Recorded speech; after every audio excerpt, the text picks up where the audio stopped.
امریکہ نے اسرائیل کو ساتھ ملا کے ایران میں رجیم چینج کرنے کی پوری کوشش کی۔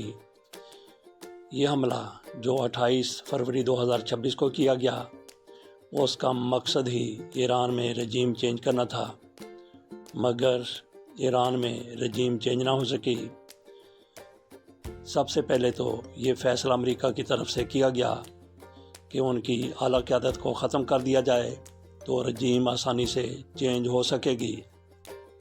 علی خامنائی کو شہید کیا گیا، علی لاریجانی کو شہید کیا گیا، کئی فوجی کمانڈروں کو بھی حملوں میں شہید کر دیا گیا، لیکن امریکہ جو مقصد لے کے آیا تھا ایران پر حملے کا کہ رجیم چینج کرنی ہے، اس میں مکمل طور پر نہ صرف یہ کہ ناکام رہا بلکہ اپنے ہاں بہت سی تبدیلیاں کرنا پڑیں۔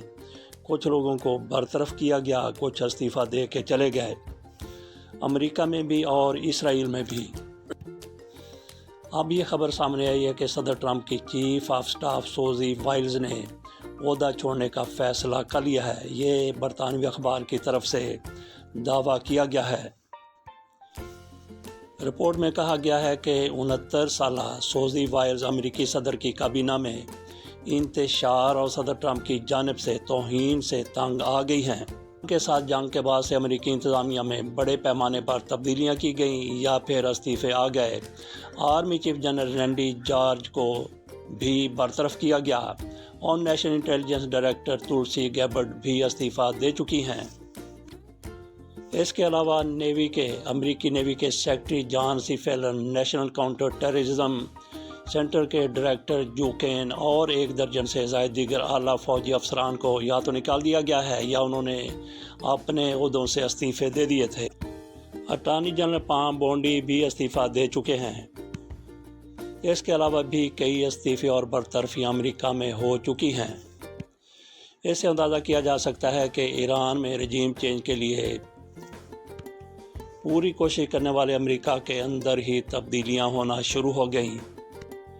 ادھر اسرائیل میں موساد کے ہیڈ کو تبدیل کیا گیا ہے۔ یہ تبدیلی روٹین کے مطابق ہوئی ہے۔ ڈیڈر بارنیا یہ 2021 میں چیف بنائے گئے تھے، ان کی مدت پوری ہو گئی تو ان کی جگہ رومن گیف مین کو موساد کا چیف بنایا گیا ہے۔ یہ تو روٹین کی تبدیلی ہے، لیکن انہوں نے آتے ہی اپنے ڈپٹی کو برطرف کر دیا ہے۔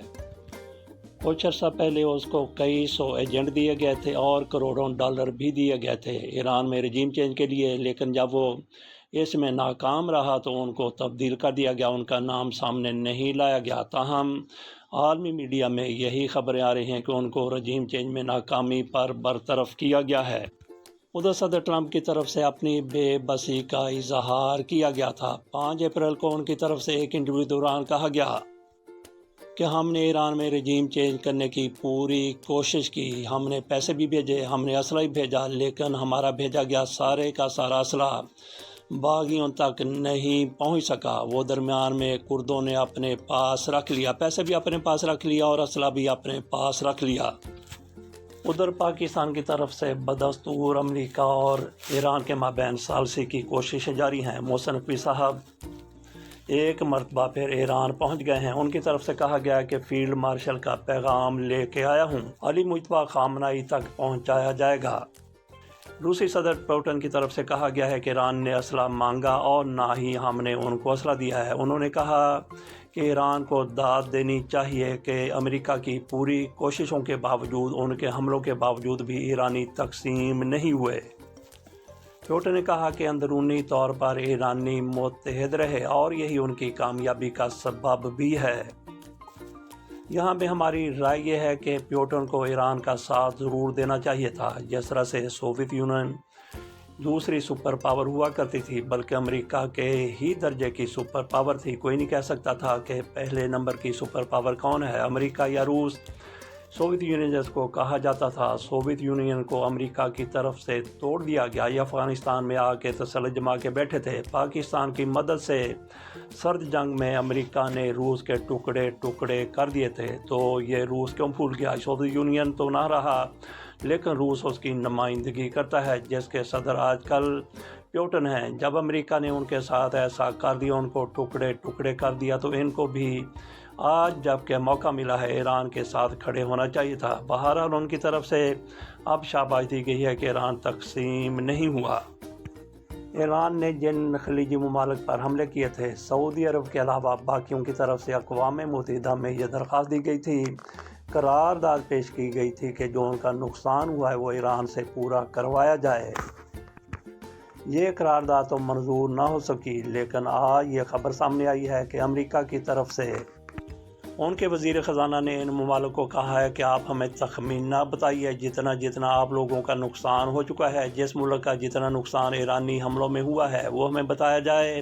ان میں سے جو ایران کے منجمد کیے گئے اثاثے ہیں اس سے ریکوری کر دی جائے گی۔ امریکہ کی طرف سے یہ فیصلہ حالیہ کویت اور بحرین پر ہونے والے حملوں کے تناظر میں کیا گیا ہے۔ امریکی وزیر خزانہ اسکاٹ بیسٹ کو ایک خصوصی ٹیم تشکیل دینے کی ہدایت کی گئی ہے جو خلیجی اتحادیوں کو پہنچنے والے مالی اور مادی نقصان کا اندازہ لگائے گی۔ عالمی سطح پر کچھ امریکہ میں اور کچھ دیگر ممالک میں ایران کے $100 ارب سے $120 ارب کے اثاثے منجمد پڑے ہیں۔ امریکہ اور ایران کے مابین بدستور مذاکرات جاری ہیں اور ایران کا سب سے بڑا مطالبہ یہ ہے کہ ان کے اثاثے جو منجمد کیے گئے ہیں ان کو بحال کیا جائے اور ان کے حوالے کیے جائیں، لیکن امریکہ کی طرف سے ان اثاثوں کو تقسیم کرنے کی بات ہو رہی ہے۔ ہو سکتا ہے کہ اس میں سے کچھ بچ جائیں اور ایران کے مطالبے پر وہ ان کے حوالے کر دیے جائیں۔ تھوڑی سی بات پاکستان کی اور پاکستان کی سیاست کے حوالے سے بھی کر لیتے ہیں۔ گلگت بلتستان میں الیکشن ہو رہے ہیں، وہاں پہ 266 آزاد امیدوار ہیں، جبکہ تحریک انصاف کا وہاں پہ ایک بھی باقاعدہ امیدوار نہیں ہے۔ ان آزاد امیدواروں میں تحریک انصاف کے امیدوار ہو سکتے ہیں، پیپلز پارٹی، مسلم لیگ نون، کاف لیگ اور دیگر جماعتیں حصہ لے رہی ہیں۔ ادھر آزاد کشمیر میں صورتحال بگڑی ہوئی ہے، وہاں پہ قلعوں کرا دیا گیا ہے ایکشن کمیٹی کو اور وہاں پہ 72-77 گرفتاریاں بھی ہو چکی ہیں۔ وہاں پہ انٹرنیٹ بند ہے۔ اللہ تعالیٰ وہاں پہ خیریت رکھے، کیونکہ دونوں فریق ایک دوسرے کے مقابل آ چکے ہیں، حکومت بھی اور ایکشن کمیٹی بھی۔ اجازت دیجیے، اللہ حافظ۔